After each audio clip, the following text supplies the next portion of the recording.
chuyện mới buồn. Dầm nay nom nhắn kinh mãi bè ngọt, sang nhang tai thao lốm giỏi diện nhiều.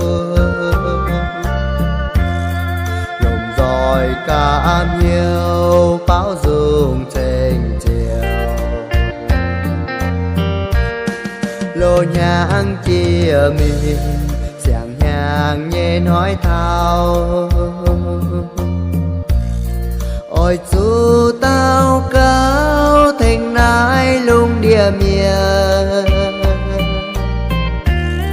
Bài hai nhung phai thố quang nhiễm lộ nhà. Hồ chiều khói trao chia mình nài nòm nhà. Mai chiều chiều cứu yếm búa tao tao. Khỏi mời nhẹ nhiều phun thìn uống dầu chiều. Vậy dù búa xe nhìn nhẹ nám nhiều. Chia nai nóm nhang tao tao mái bè ngon.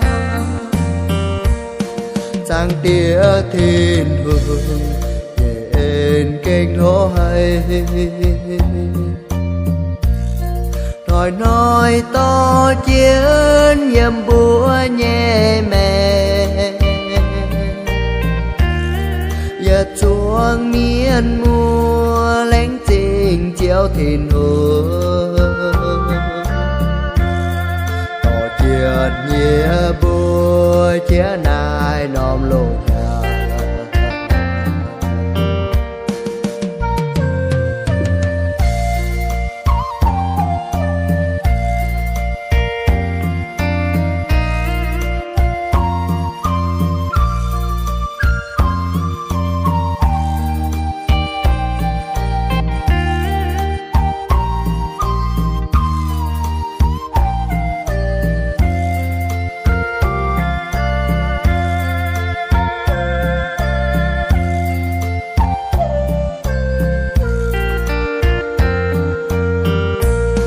Mai chiều chiều cứu yếm búa tao tao.